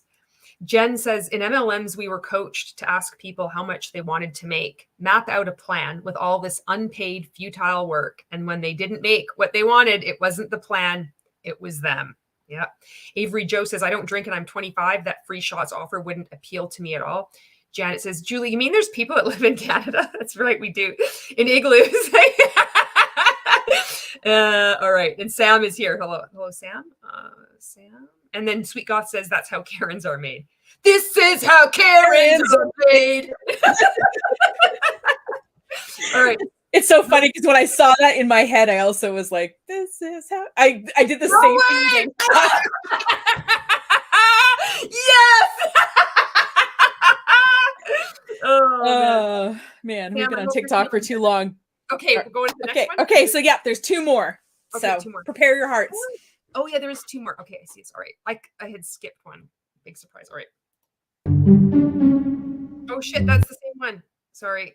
It's okay. It was good. It was ridiculous and passive I aggressive. think I only have one more. I think Okay, that's fine. 100,000 followers in 12 months. I call it the 10 by 2. It's an organic growth method. There's no automation. There's no BS. And here's how you can make it work. You're going to pick 10 niche accounts who already have the audience you want, are best in class, and are crushing it with their content. Then you're going to go to their profiles, turn on notifications, and track their behavior. You're going to leave 2 forms of engagement. And you're not doing this to steal followers or to snipe followers from other people. That's one of the big mistakes people make with this. What you're doing is to build authority and play the long game. You want to provide value. You want to get your name out there. When you do this correctly, you're the friend at the party that everybody wants to talk to. So after we've set all this up and run through it once, that's one cycle. You're going to repeat this 3 to 4 times per day. And what that's going to give you is about 80 to 100 connections per day of you getting out there and meeting people, connecting with people, being social. But what it's also going to do, and this is the most important part, it's going to train the algorithm. It's going to tell the algorithm who you want to show up with and who you want to be surrounded by. And it's going to help you learn good content. If you found this helpful, you know what to do, because I teach social media through sketches. Wow. Okay, so I have a comment about this. So what multiple gurus I've reacted to do, and what this guy does is says, okay, so part of how you show up in the community is you like find pages or people or whatever who are making content and you leave like valuable comments, right? Like you give value. I don't want to trigger anything, but everything value. That's right. So there's a different the video that we aren't watching is similar to this, but in the video we're not watching, it says that this should take you like maybe 15 minutes a day. But what I want to point out is like the math ain't math in here either. So if you follow 10 creators on TikTok and they put out 2 videos a day, now let's say that you don't even watch the videos, right? Like you don't watch it for any kind of context. Let's say you go right to the comments and you give yourself 2 minutes per video to go and leave insightful comments. Now you're not recording video replies to the comments. You're not formulating anything super deep. You're just trying to help them. That's 20 videos times 2 minutes is 40 minutes a day. Like, and if you want to also be visible on other platforms, like let's say you want to do this on Facebook, Instagram, and TikTok, that's like 2 hours of your day. You haven't done any client work. You haven't gotten back to any messages or comments that you might have on your platforms. You haven't posted to your channels at all. You haven't, you know what I mean? All the other things you have to do. You've taken 2 hours and you're in these people's comment sections. But if you do that every day, supposedly at the end of 1 year, you can have 100,000 followers. Is that how you got is that how you got all your followers, Julie? Yeah, definitely not. Yeah, that's not true. And you know, it's so gross because it's like multi-level marketing. We would create drip lists. So just follow people and then drip on them. And you're not, and it's funny how he has to say that it's not bullshit. And he also has to say that you're not poaching or sniping people. It's like, why did you even have to say that then? Because what you're doing is sketchy as fuck. And he said to do that whole thing like 3 to 4 times a day too. So that would be like 8 hours a day. If it was 2 hours across different platforms, you have to just keep cycling through and keep doing that. Did I mishear that? Nope. Yeah, 3 to 4 times a day. It's like, what? And he's, again, speaking so quickly with this flow chart. I'm like, I had already forgotten what he had said by the time he went to the next one. I'm like, wait, what? But I know it's just meant to bamboozle you and make you think like, oh, this guy really knows. Like, this is an authority that knows what he's talking about and how to grow. Well, and they talk like you have like this can be done very quickly. Yeah. And it isn't like, so yeah, I had this little resolution because I was trying to be more active on my business. I have a personal Reddit that I'm pretty active on, but I was like, all right, I should do it for the business too. And so what I ended up doing was following like, small business and, Facebook marketing, like stuff that like whatever my people are talking about. And then I gave myself a daily task and I'm like, all right, you're going to leave 5 useful comments in Reddit. Do you know how long that took? I mean, that took me almost an hour every day. And I was like, this is so like, I don't have time for this. You know what I mean? Like, And if you, like I said, if you add in other platforms or anything else, but the thing is, like, you're looking at Reddit and someone leaves a comment like, hey, I'm looking for a Facebook marketer that charges $5. So you're like, okay, I'm not going to comment on that one. And then you like go through and someone else is asking like a really convoluted question. And you're like, okay, helping this person untangle. I don't know if I feel like, so you're going through and it's not like you're just finding the first 5 and commenting on them. You have to like go through. Yes. And the thing is, like, especially with TikTok, you actually probably should watch the video that you're commenting on. Yeah. And like, so what happened with me is do you follow John, the empanada guy? No, I don't think I do. He's in Chicago and he's always wanted to have his own restaurant, but he can't afford it. So he started making empanadas in his kitchen and selling them at the market. And then he's been slowly growing, right? So we're following his journey. And every week he's like, okay, and then I made this much on empanadas this week. Anyway, so he posted a video like, hey guys, I'm having a real problem. We're at this bar, selling empanadas and we're not selling, like, people don't know where we are. How can I be more visible? And I was like, okay, I have some ideas about using Google Maps and whatever. So I did a reply comment and I just videoed it. And then I got flagged as spam by TikTok because it looked like I was trying to poach this guy's audience when really it was like, the guy didn't follow me back. So I couldn't message him. So I just posted that so other people could see it, trying to be helpful. Anyway, so point being is like, just like seeing that video, thinking about it, and then recording a video, that was like an hour, Oh yeah. So because it's thoughtful stuff. Marco, hello Marco, how's it going? Thanks for helping me make my thumbnail image. Nicole did a bunch of tutorials today. I think like when I was watching that, it's so inauthentic because it's like you're supposed to go through like just speed and then it's just going to grow because the ultimate end goal is just growth. That's what you want. And then follow me. You know what to do, guys, because I'm like the fucking best. Like I know exactly what I'm doing. And it's like, why? Like the question that he got right at the end is like, why? It's like, whoa, where is like, who are you following? All of this, you're not a robot. Like you said, you're going to be like, you're a human and you have like ups and downs in your life and you're going to connect with another creator's content and there's going to be a reply. Maybe you write something and that could be it. It takes one fucking match to light a field on fire. It doesn't take millions of followers. It fucking you connect with one person and that's all it takes. And it's like, I think that gets lost with these social media gurus and a lot of people that want to grow, thinking that more views, it means automatically better. It doesn't. It can be beneficial, but it's like, it's not just like quality because all people are good. All like quality is quality, whatever.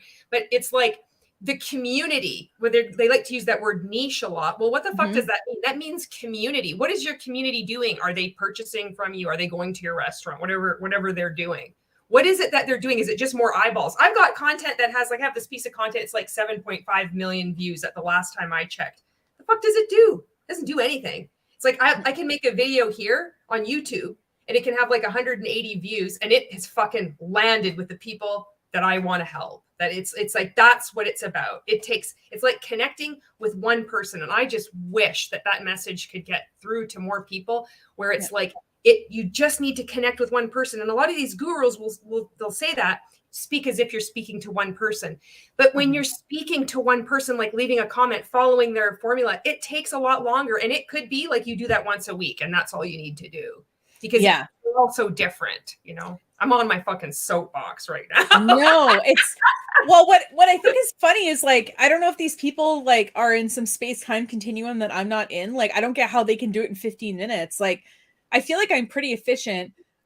For example, my Facebook, if I never know what's going on with my friends because I have my Facebook newsfeed disabled on my computer, so that because I'm maintaining people's Facebook pages and I don't want to get sucked into anything. So like, I have these like protective like measures that I'm able to just go in and do my job and get out. But like, and I'm pretty efficient, but like, I wouldn't be that fast at it because I'm also trying to build a relationship. And, there are people who come to me and they're like, well, you don't have like millions of followers like this, Rachel Peterson person. And I'm like, yeah, but that doesn't mean I don't know what I'm doing. It just means that like, I haven't spent ad money and I don't have a legion of people who are just building my audience. Like I'm not I don't care about the vanity metrics. I mean, I'd love to get to 1,000 subscribers on YouTube so I can monetize. I'll be completely honest with you. But like, other than that, like, I don't care as long as my clients are able to find me and that I'm able to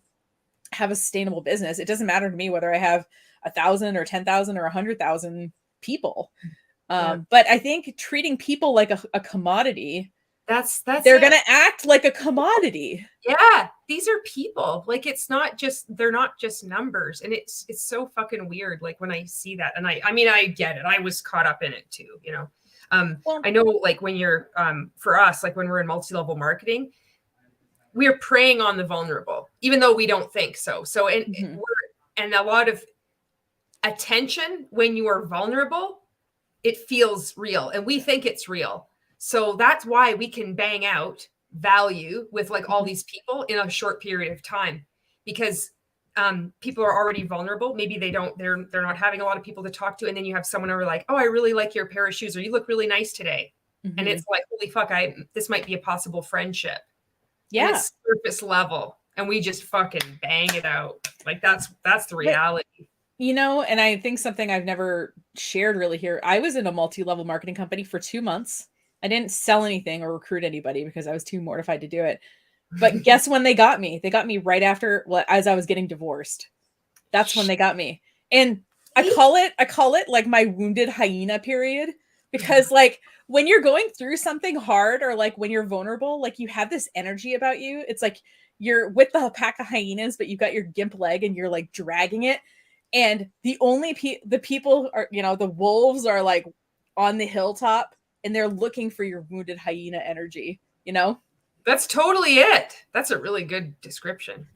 I know. I felt like a little wounded hyena. I mean, it's hashtag blessed now, but like, you know, at that time it was like, it sucked. I'm gonna read some of these comments. Yeah, do it.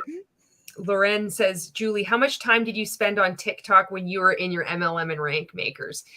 So I was spending a lot of time on TikTok. I was making a shit ton of content. There were days I was making over 50 pieces of content. And a lot of it was like duets with other people and then I'd react to duets with people that had done duets with me. And then I'd post them to stories.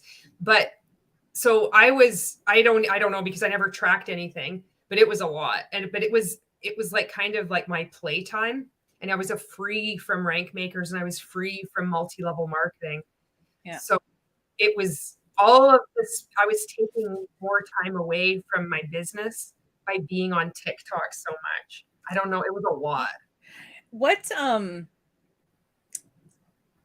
What amount of your success would you say was being on TikTok when it was more of an emerging platform? Oh, fuck. Like 100%, I'd say. It's about getting in early. Totally. And, you know, I remember I was watching, like, I know Gary Vaynerchuk, whatever, but he was the one that said, get on TikTok. And I'm like, okay. And I just did that. And I'm like, I mean, it was a really good time. I got in, I think it was August 2019. And, you know, you do learn how to make content when you're in multi-level marketing and you're posting a lot. I mean, you're going to get better at it. And then I really loved experimenting. So for sure, it was just, and I saw people that had got on before me. They were growing too. So I know there are people that got on early, you know, ish, and they haven't. And I don't want to just say that, you know. No, I don't think it's 100% that. I was just curious but I do say it's like 100%. For me, I'm like, oh, it's timing. I don't even know how these people follow me, to be honest. I'm like mystified half the time. Like, how the fuck, why are you even following me? Like, okay, this is nice that somebody thinks my humor is the same. Like, fuck, I don't know.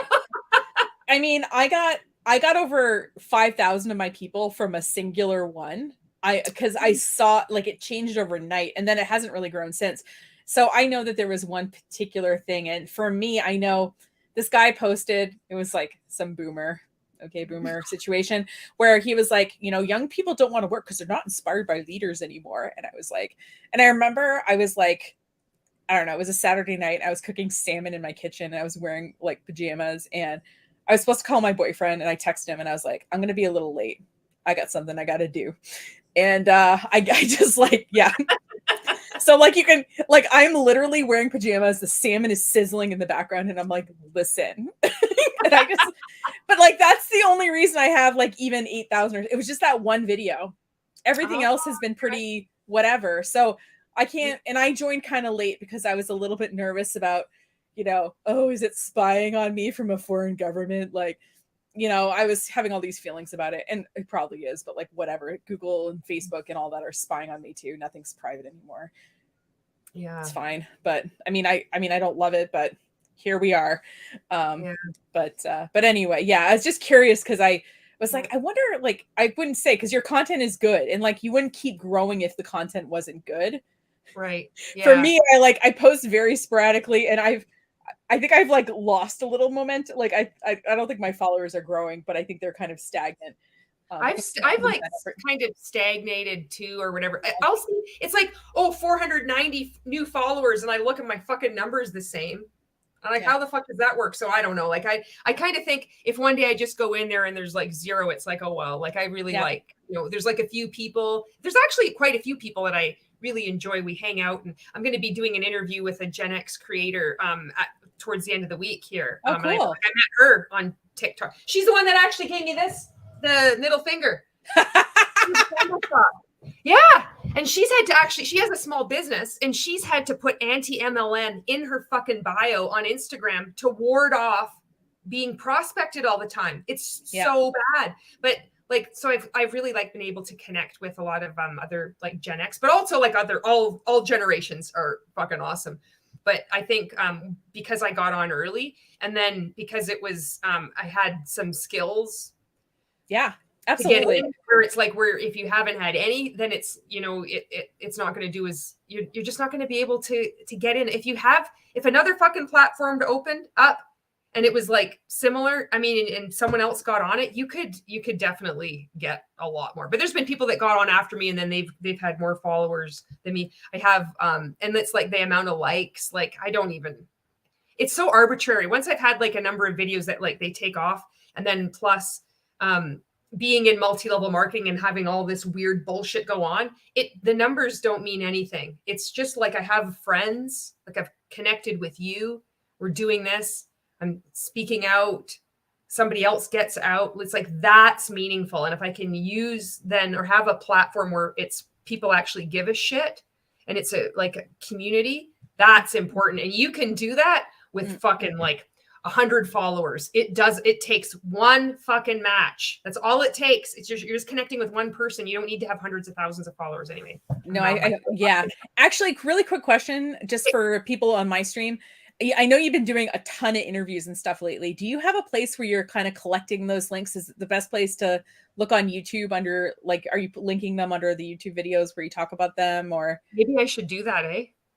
I don't know. I just wasn't sure if there was like a central location, or if you had like a link tree or beacons page or something where you're putting them.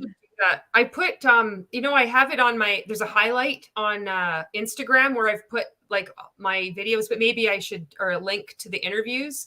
Maybe I'll put that at the end of my Okay, videos. well, we can look at the Instagram highlights too. Okay, so no, that's a really good idea, because there's just a lot of things that I never thought of that, Well, I saw at the end of your last video, I was like, oh my, okay, she's done all these interviews, and I haven't seen them yet. So, I guess not seen, but like listened to them.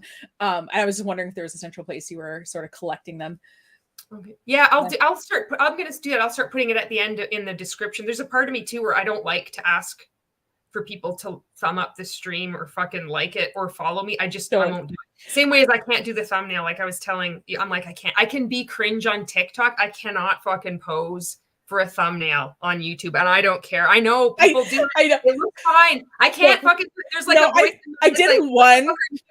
I did one where I was like, and I did it for a couple of videos because I was just experimenting to see if more people clicked on them. Yeah, and it worked, and it looks great. I just can't do it. Like I'm get it. I'm like, no. I know. I like can't bring myself to do the clickbaity thumbnail either. Like, I mean, my thumbnails are descriptive, and I want them like so that if they're really small, like people could still read like what the video was going to be about in the thumbnail if they wanted to. But yeah, they're pretty. Yeah, I don't know. I don't think my thumbnail game is strong, but I see what people are doing, and I'm like, I don't know if I want to do that. I'll be honest. It looks good. I tell you, it does look good. I feel like a poser. It's just it's probably all my inner vulnerabilities or self-loathing and that kind of shit. not looking for pity. Okay, I'm going to read some comments here. Yeah, do it. Okay, Sam says, the funniest Hey Hun contact I've ever had was when one was talking about the nice white jumper I had on my picture. The picture is of my dog on Facebook. You should have just written back, woof. Dog. That's such a great story. And Jen says, I just duetted you today. My first TikTok since November. Oh, I got to go back on TikTok. Jen says, as soon as I went anti-MLM, I grew to 11,000 followers in a few months. LOL. On every other platform, I lost followers. And I just want to say, if you don't know, Jen was my coach, my 100K Inner Circle coach that got out. And when I had first started speaking out, I told Danielle Bolster from Huns to Humans, that podcast, I'm like, if anybody gets out, like, I hope she gets out. If I hope. And then she did. She messaged me on TikTok and was like, I'm working on my exit strategy. And I'm like, holy crap. And Jen Ryla is going to be a guest on the season 3 of the Dream podcast, which is coming out in the spring. Oh, awesome. I love that podcast.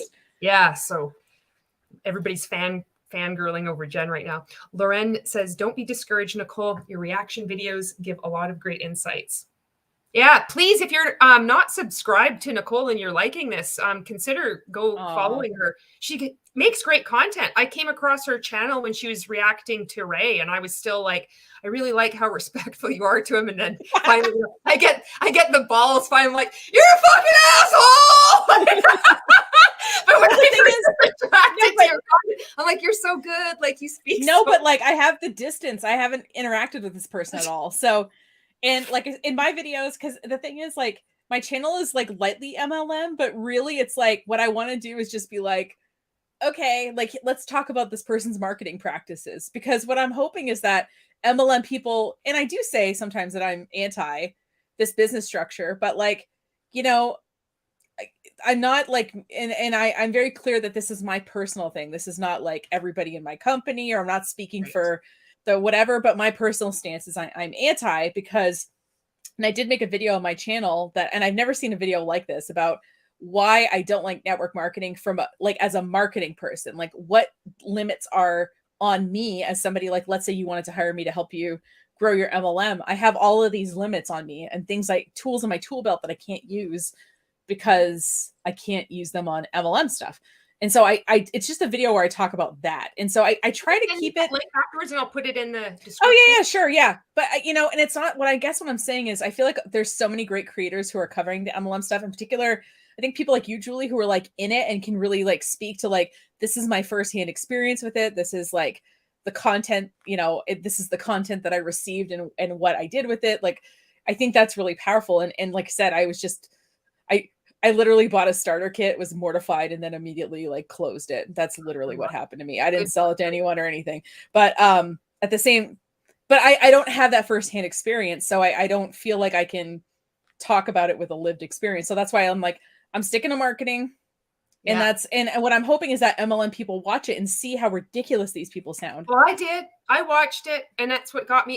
It helps so many, like, that's, every voice is so important, and all voices are so important, because when I came across your content and just the way you were pointing things out, like, you were the first person that had said, like, Ray, you'd say, look at how he treats his clients with contempt.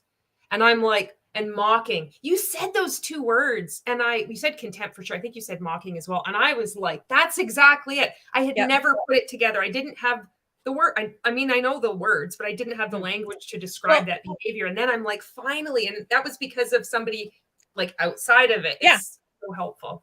Yeah. It's like helpful to have the 2. And like I said, I don't know much about MLMs. And I feel like I said, there's a lot of creators who have firsthand experience, and even people who like deeply research it that are already creating that content. So that's why I kind of bring the marketing perspective in. And especially that these people, like the way they train their downlines, you know, I'll watch an hour-long training and I'm like, you know, you're really acting like people have infinite time to watch this drivel. And, you know, I posted the first 25 minutes of a paid workshop I did on my YouTube channel just to show people like, hey, my name's Nicole. Here's the 1 sales slide. All right, let's get into it. Like, I literally spent 30 seconds on selling how great I was. And then I got into the content because I wanted people to know, like, this is what like a good workshop should look like, is it should be centered around the people watching it in a way that makes, you know, that makes their time their valuable time like worth spending on it, you know? And I just really hate the way that these people talk down to the people they're training. And it's not just the MLM people, the marketing people do too. They like think they're just this hot shit. And I'm just like, and it's funny because it took me a long time to start making these videos because I always thought they knew more than me. But the more of their content I consumed, I was like, these people don't know any more than me. They just have like great hairdressers and probably some designer clothes and a douchey looking website. You know, and I was joking around with my coworkers. I was like, you know what? Like, I'm just going to like buy a suit, hire a photographer, and like, I'm going to just gurufy our site to like get these like high-end clients. Cause like, if that's, but the reality is the people I work with, they're like, you know what? Like, you're smart. You take our goals in mind and you know, make our stuff better. Like, that's why they work with us. You know, we're not trying to like, I'm not trying to be like a celebrity or anything, but I just want to put, like I said, it took me a while to figure out like, oh, I know as much as, if not more than these people do.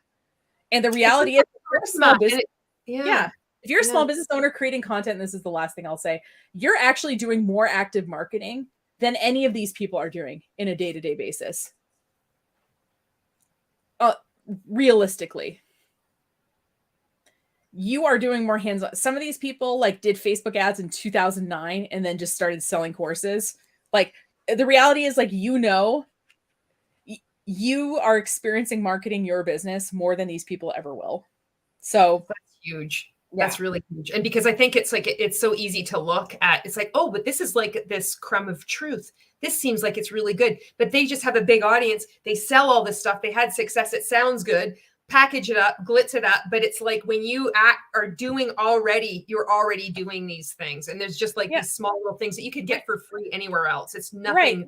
It's not secret. It's not proven. It's not a blueprint, you know? And these gurus did it once. They did it one time for their stuff. If their method was foolproof, they should be able to pluck someone off the street and do their exact same method. And it should have the exact same efficacy. But you'll notice they'll never offer to do that because they know it doesn't work. Yeah. If they were confident that it worked, they'd be like, all right, we're going to take Julie here and we're going to like get her into affiliate marketing and we're going to make her make $10,000 plus a month. Here's day one. And here's what we're doing with Julie. Okay. Here's day two.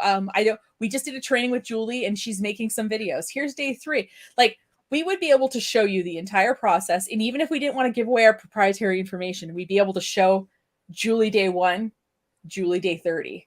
That's so good because it's like, and then they'd be seeing like Julie is uncoachable. Julie has a broke mindset. That's why. That's why it didn't work. Me too. Broken mindset right here. Okay. Okay. Jen says, yes, you should. I searched for your What She Said interview for today for 20 minutes. Okay. Yeah. Thank you so much, Nicole. And I appreciate all of your comments too. And I've had suggestions from other creators as well. It's like, oh, you know, do this. And I'm like, I never even thought of it. So thank you.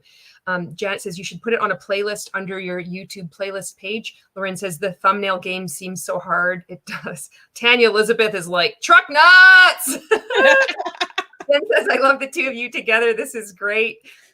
Janet is high altitude potatoes, and Monica is saying potatoes. I don't know if you saw the interview that Nicole did with me, and she did a whole potato thing. She had a potato website. Yeah, we have potatoes in common. We have a deep potatoes. It's like this is manifestation. This friendship was meant to occur. Yeah. Jen says, yes, Nicole's video where she called out how long Ray droned on was epic. It helped me so much after I listened to him tell me how much I rambled and needed help being concise. Thank you, Nicole.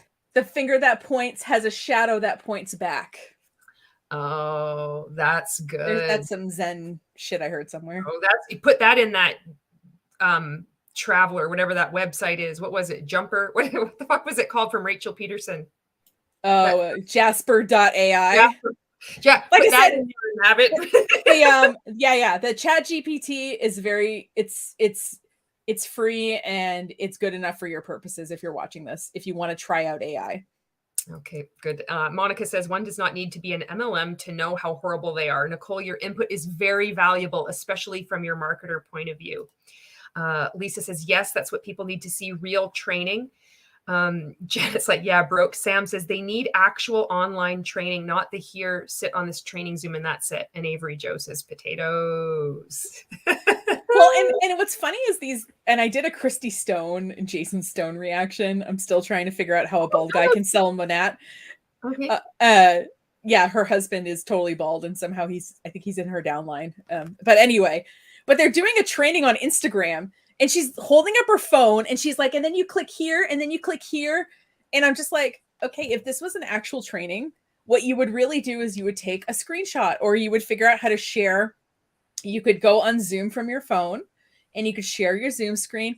Like if you actually like thought about it for 5 minutes before you started this thing, like you could have actually made like a decent training. I don't know. It's like, yeah, I know a low effort, and I know they're charging money for it, and I'm just like, really, eh? And that they're in Monat, is that right? Yeah, that's why. If you're in Monat or you're in an MLM, you're fucked. It's not going to be, because your brain is so scrambled. Like they've got so many things going on, and if they're at any kind of level of leadership, they've been John Maxwelled. So they're thinking of like leadership. They're like, yeah, he's a noun and an adjective. That man. I know. You're like, I took somebody, he really repeated himself. So like it could really sink in. I was like, he repeated himself because he has no new material. He has no new material. He has nothing to teach you. God, so true. But I feel for those people now. Like see, me too.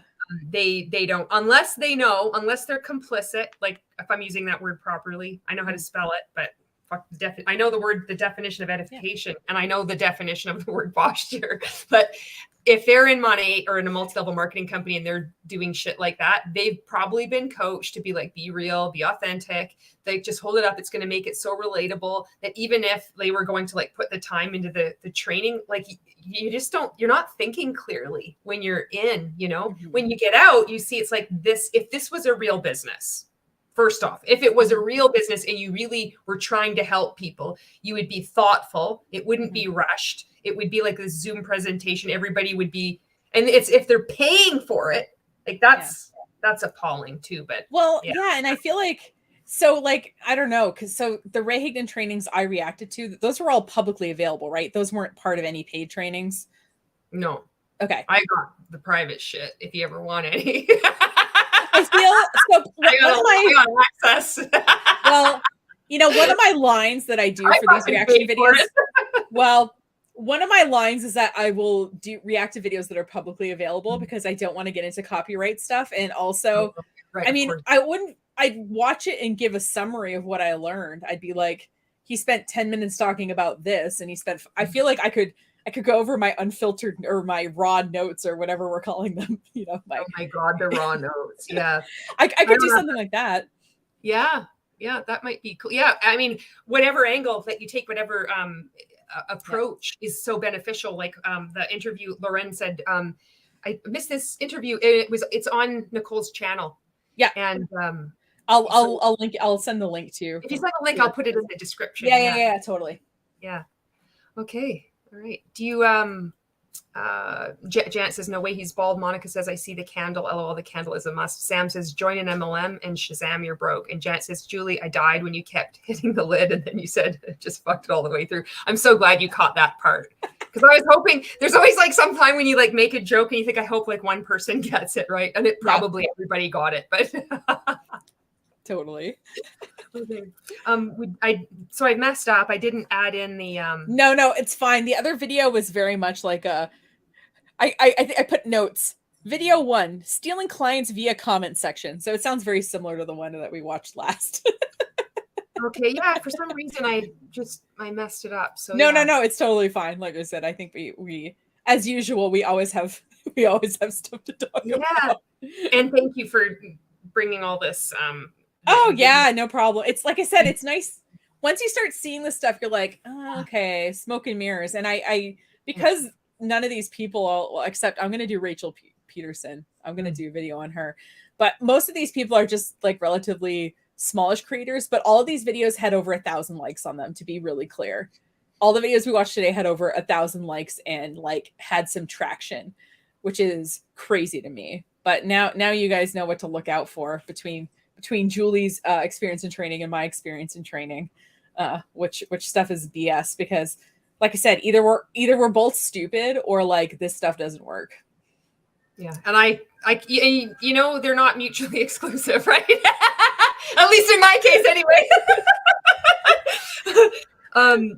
Jen says, raw notes. I loved watching your recent Hun video, Julie. When you said that, this is what Ray would tell us to do. Hold the notes and caress them and have them in our hand. I won a contest because of that. Another one for that. Hunter says, hey, I'm late. Janet says, those are uncashed checks, Nicole. That you got it. That's right. I have tens of thousands of dollars in this notebook. Oh my goodness. And Monica says, you were really told to caress your notes. Yeah, I have, you know, well, maybe I've got so much content. You know what? We could do that for our thumbnail. We could take our notes and like caress them. You know what that's what I'd have. We'd have to have notes, and then I have to do like a screenshot. So what Marco had taught me to do is like you have your notes and you like caress, but then you have to do like I don't know if it's going to happen.